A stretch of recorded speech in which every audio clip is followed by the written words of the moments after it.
Hello, true duelists. My name's Craig Fee, and welcome to the new card report.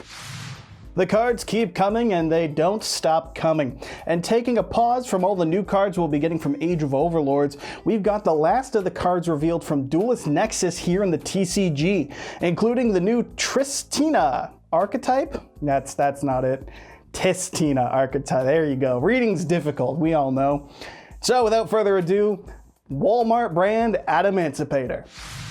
If my coverage of the Shino Bird archetype was anything to go by, I'm just going to say this name however it happens to come out of my mouth as I say it, and we can all live with the consequences of that. So getting into it, we start with Sentinel of Tistina, a level 3 wind aqua with 1200 attack and 1400 defense. If it's in your hand or graveyard and you control a light attribute Tistina monster, you can summon this out for free. And it can destroy one Tistina card or face down monster you control to add a Tistina card from your deck to your hand, with both of these effects being a hard once per turn. It's funny to see a summon from hand or grave without any sort of lock or banish tied to it, but it's a very nice extender with the right field, and it's got a search effect, which is hardly a bad thing. Why it's discount wrap tight, I may never know. But it's a cute start to a clearly rock deck that is not at all rock. Yugioh. Up next is Hound of Tistina, a level 4 Earth Aqua with 1800 attack and 700 defense, which has the same effect to summon itself from hand or grave, so long as you have a light Tistina on board. And while legally not Leonite is on your field, your Tistina monsters can attack directly if your opponent controls a face-down defense position monster. That's a very weird ghost trick type effect to include on it, but it's better because they only need one set monster as the way it reads, and they can all attack directly, so it doesn't seem to matter if they have 5 other face-up monsters, just as long as one is set. That's nice. It's probably a cute way to help swing for game of sorts, but even if its on-field effect is mid, it's an extender turn after turn so long as you have a light Tistina. And it's a hound, so it's not Leonite, guys. Leo's like a cat, like Leo. And hound, he's a completely different card. Not at all the same. Promise. Demigod of the Tistina is our first light attribute Tistina, a level 10 aqua with 2000 attack and 0 defense. This one can special itself from the hand if you control any Tistina monster, and on summon will add a Tistina spell or trap from deck to hand. It also has a quick effect so long as you control Crystal God Tistina, what a name, to change as many monsters the opponent controls to face down defense position as possible, and then send as many of their face up cards as possible to the graveyard, with a very necessary once per turn attached to each effect. What the fuck, dude? That is a solid effect. A cool Book of Eclipse, and also if you're playing Links, fuck them, get them off the field. And not just Link monsters, mind you, but women and children, no, wrong joke, any face up card. Field spells, a floodgate maybe, their hopes and dreams as a Fire Fist player, all sent to the grave. That's a very large board wipe of sorts, not to mention the ease of summoning.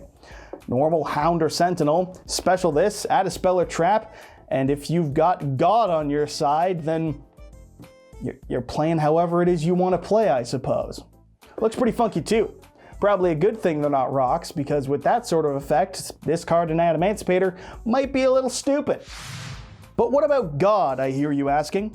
Crystal God Tistina is a level 10 light aqua as well, with 2000 attack and 3000 defense, that once per turn can do the exact same effect as the Demigod, but on your turn, changing as many of the opponent's monsters as possible to face down defense position and sending any other face-up card they control to the grave. And it does the exact same effect again once per turn if it's destroyed, which means that they've got a clear game plan for this deck and they're making it as abundantly transparent as possible. Does that work, crystals? I don't know. This same effect twice per turn, every turn apparently, so long as you can loop God. What a sentence.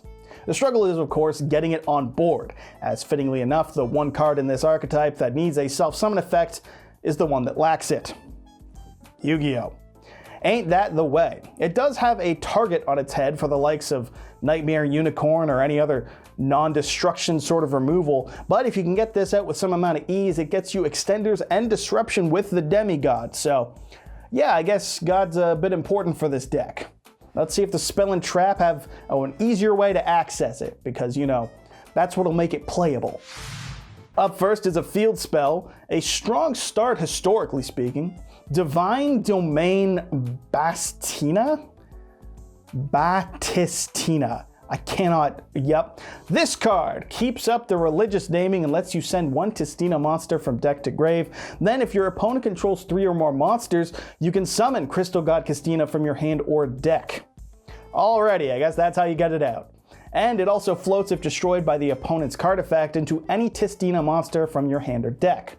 Another card doing one effect and the same effect again if destroyed, kinda. I mean, the Foolish is independent, but yeah, you're summoning God. That's the point, is you're summoning God. That's another 2 nickels joke, folks. Enjoy that one, as it's a nice way to set up Hound and Sentinel. But the opponent needing 3 monsters for you to try and bait Ash Blossom seems like a tall glass of water to have to swallow. It's a Foolish once per turn, so it's by no means bad, independent of any other effect, but it ain't the type of field spell to put Terraforming to 1, if you know what I mean, because both the other effects need the opponent in some way, and is that really where we're at in 2023? Who knows? They did also get a continuous spell though, Breath of the Tistina. This gives you an additional normal summon of a Tistina monster once per turn, and the other effect will let you target a face-up monster you control or any face-up monster on the field if you control a light Tistina monster, to switch it to face-down defense position and then add a Tistina card from deck to hand.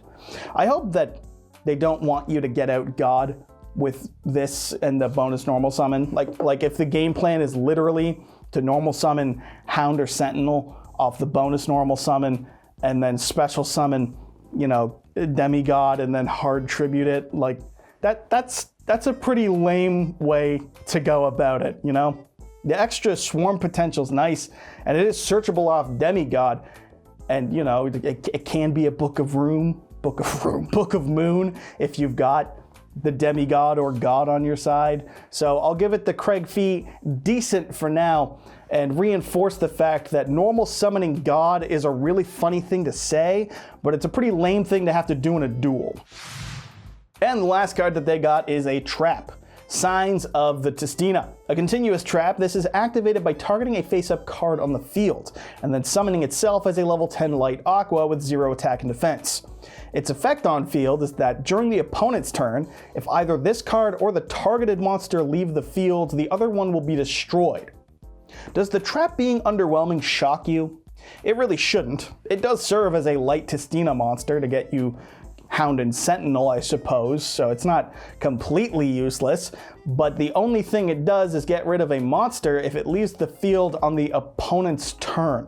So you can't even target one of their monsters and then pop it with Sentinel to get a search, because Sentinel is in a quick effect and this is only on the opponent's turn. It's shit. It's like anti-synergy. It's brilliant. That's what I love to see. Now, you can target one of your own monsters with it. I don't know why you would, per se, other than to get a light on board for swarming, but it's a trap. That means you're doing that on turn 3 at the earliest. You know what I'm saying? It feels a lot more like a last-ditch attempt to chain it and then target an opponent's card after you got Regeki'd. That's about what it feels like it's trying to do.